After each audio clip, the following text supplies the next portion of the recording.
चली जोरदार campaigning Nuapada उपनिर्वाचन BJD प्रार्थी स्नेहांगिनी छिड़ुआ को केमिति विपुल मात्रा जयोजित करने जोरदार चलती कैंपेनिंग देखुए सीधा कोमला ब्लॉक में पहुंचू ए कोमला ब्लॉक जो अच्छा पूर्वतन मंत्री अशोक पंडा जे पूर्वतन विधायक सरोज मेहर एवं समस्त सौर विधायक अशोक धड़ा जेहेतु मेन फैक्टर हूँ कोमलार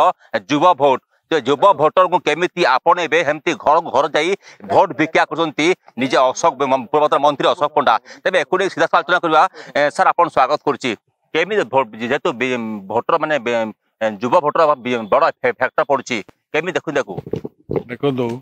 नुआपड़ा उपनिर्वाचन रे असल चाबिकाठी आम युवा भाई मान रही कर्मी मान जो माने विजु जनता दल को दीर्घ 25 वर्ष है ओडिशा लोकंक मनरे रखिचंती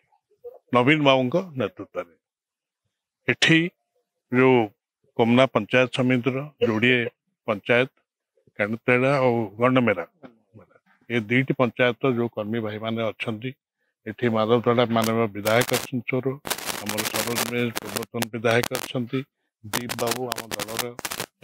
आगुआ धाड़ीर बड़ नेता सी भी अच्छा अन्य सब नेता मैंने अच्छा ये कहार एति कहबी जे आगामी जो उपनिर्वाचन हो 11 तारिख रे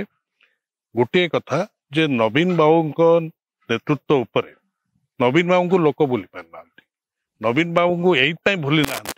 जे नवीन बाबू सदा बेले समाजर तल स्तर थिबा साधारण लोकटी काम कर जेते गुटे योजना अच्छे आप जानी विजु स्वास्थ्य कल्याण योजना तादू गोटे मधुबाबू पेंशन गोटे एमती आहरी अनेक अच्छी किंतु आज तारिख यही उपनिर्वाचन रे जदि क्या को व्यक्तित्व प्रति जदि लोक माने साधारण लोकटे रास्तार लोकटे जदि आकर्षित होता है से नवीन बाबू आकर्षित होउछि आम कर्मी मानकर दायित्व एठी भी से नहीं दीटाक पंचायत रे एठी गंडमेरा जे आमे किभली भाबे लोकन को मन जिणी लोक लोक मन जिणिकी अच्छु आम विजु जनता दल जिणिकी अच्छी यही जेहेतु नवीन बाबू कम जी आसुन 3 तारिख तांकरी काम लगी ये माने आमर साधारण लोक आम कर्मी मैंने नहीं आमर जो प्रार्थी स्नेहंगिनी छुरिया अच्छा पट देखुं सपक्ष भोट करेंगे किंतु मुझे गोटे कहना चाहूँगी जे जदि किए कहूब ये सरकार 17 मासर सरकार अनेक लोग अनेक कथा कहते कि गोटे गोटे साधारण प्रश्न उठुची जदि एमाने जाऊ आह्वान देकरी जो नारा देकरी अस्मिता हो इत्यादि हो जहाँ सब कहीकि आसिले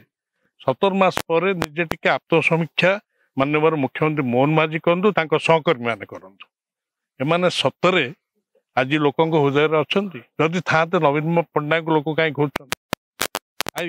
माने था नवीन पट्टनायक लोक खोजतानी कहीं खोज आज जुआड़े गले कहे माटी गांडुए पड़ा ना 17 मास शुणुं ना नहीं आप शुणुवे आउ कौन कहते रंग बोला सरकार जो पारे रंग बोल देगल रंग बोलिया तो सब पैसा खर्च करदे रास्ता कि खाल कमा आसुले अर्चक रास्ता खाल कमा देखुच पैसा तो सब रंग बोड़ारे गला आ लोक साधारण लोक स्वास्थ्य कार्ड कौन करेंगे माने किसी करेंगे ये एमती होबे किंतु लोक को ठकिले धप्पाबाज काम कले भुआ बुलेले एवं लोक ये उपनिर्वाचन 11 तारिख जो भोट होची निश्चित भाव तार ठीक जवाब देवे ये दीटी पंचायत ठीक भाव ठिकना जवाब दब देखुले जी पूर्वतन मंत्री अशोक पंडा प्रतिक्रिया केमिति बड़ काउंटर कर सरकार को जे रंगपड़ा सरकार एवं 24 वर्षर जो सफलता सरकार जो 17 मासर सरकार कौन सफलता कर माटी मुठिया पड़नी कड़ा कटाक्ष कर आम सांग अच्छा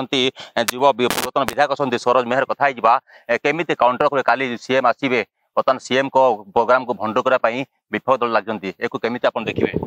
आपण देखिए लोक नवीन बाबू को बहुत भल पाँच 24 वर्ष शासन लोक देखी नवीन पट्टनायक केते डेभलपमेंट कर नुआपड़ा गोटे मुझे कथा कहि नुआपड़ा को प्रभात पुरुष विजु बाबू जिते बेले जिला घोषणा कले से समय अवस्था कौन थी आज नवीन पट्टनायक 2000 मसीह जो मुख्यमंत्री आसिले आज नुआपड़ा जिला केते डेवलपमेंट करिजे जो गोटे समय नुआपड़ारे लाइट जलु नथिला राति समय मु देखिछि काई पई बलांगीर एवं नुआपड़ा गोटे निर्वाचन एमपी कन्स्टिट्यूंसी थिला एवं द्वितीय जिनिस आसिला जे आज जो प्रकार डेवलपमेंट रे आज एठिरे नुआपड़ारे विशेष करी सबु बेले बिजु जनता दल विजय लाभ करिक रहिछि एटा होछि बीजेडी रो गढ़ एटा को भांगिबा पई से चेष्टा करछन्ती किंतु एटा संभव नय काई पई लोक स्वर्गत राजेंद्र भाई ढोलकिया राजू ढोलकिया को भल पाउथिले एई जेते बेले विगत 4 वर्ष कथा मु कहिबी जेते बेले सांगिनी छुरिया मंत्री थिले नुआपड़ा जिला अबजागर थिले सेही समय राजू भाई ढोलकिया एवं सांगिनी छुरिया दुई जण आमर सभानेत्री जी वर्तमान प्रार्थी अछंती एई कोमना ब्लॉक रो भांजी जे से समय सांगे मिसिकी नवीन बाबू पाखु जाइकी ये अंचल विभिन्न बड़ बड़ डेवलपमेंट काम मंदिर मस्जिद कम्युनिटी सेंटर ये सबू काम दुई जनकर लेटर पेड रे जहाँ लेखिकी दौले जहाँ कहते आज से सबू काम नुआपड़ा अंचल देखी खाली नुआपड़ा नुहे नुआपड़ा और खड़ियार दुई जगह आज से नुआपड़ा आगामी दिन में आम जो 11,000 जीति 2024 लेखि रखिदे ता 3 गुण भोट एठी आज समस्त देवाई प्रस्तुत एवं विजय लाभ कर आप देखते ए जे कांडेतरा और आमर गन्नाबेर पंचायत सबू आमर बीज परिवार एकत्रित होती काली बहुत उत्साह अच्छा लोक जे समस्त नवीन पाखु जी सब बड़ कथा है जे काली आम जहाँ शुणुचु आज आम वर्कर मैंने कहते विजु परिवार जे काली कौन भोजी रखी सब गाँव में गाड़ी मैंने जोटा जीवार अच्छी केटा मैंने लोक जो जावाई प्रस्तुत होती से कौन मालिक मान मना कर कले किसी काम देवन नवीन पट्टनायक को जीवार लगी कहीं अटकई पारे ना नवीन बाबू खाली आसवे गोटे थर बुलिकी जी देखिए आप भोटा केमी जोटा अच्छी तार केते परिमाण बढ़िकी जीव निश्चित भाव में जीते पूर्वतन विधायक सरोज मेहर प्रतिक्रिया जे विगत निर्वाचन में 11,000 भोट जीति राजू ढोलकिया तेज एथर चलित निर्वाचन में उपनिर्वाचन में 33,000 भोट केमी विजय लाभ करेंगे प्रार्थी स्नेहागिनी छुरिया एप्रति अंटा भिड़ी बीजेडी आम सागर अच्छा सौर विधायक अच्छा माधव धड़ा कथा आपड़ सौर रू केमी मिलूँ लोक रेस्पन्स देखो आम कांडेतरा और गंडामेर देवी पंचायत आम अच्छु कमुना ब्लॉक रे सत प्रभुत्व भाव में लोक नवीन बाबू सांगे अच्छा शंख चिन्ह अच्छा तेणु एठी आम सबू पड़ारे भी बसीचु पड़ारे सबू पड़ार आम मीटिंग भी कराई समस्ते सत प्रभुत्व भाव नवीन बाबू सांगे आगुरी थे दीर्घ 20 वर्ष थे आज भी अच्छा तेणु किसी भावार ना नुआपड़ा पुणी नवीन बाबू सांगे अच्छी नवीन बाबू प्रबल मात्रा आशीर्वाद पाइबे निश्चित देखुते प्रतिक्रिया केमी विजु जनता दल प्रार्थी स्नेहागिनी छुरिया और नवीन बाबू भल पाइबा ए नुआपड़ावासी पाखे अच्छी जेहेतु नवीन बाबू विजु बाबू जो नुआपड़ा जिला गठन करते विकासमूलक गठन कम करते एक समस्त महर खुशी माहौल अच्छी जे आगामी देखा बाकी अच्छी जे नुआपड़ावासी क्या पिंधेबे राजमुकुट किए अख्तियार कर नुआपड़ार राजसिंहासन कोमनारू कैमेरा पर्सन सुशांत सुभाष द्वारा रिपोर्टर टुडे।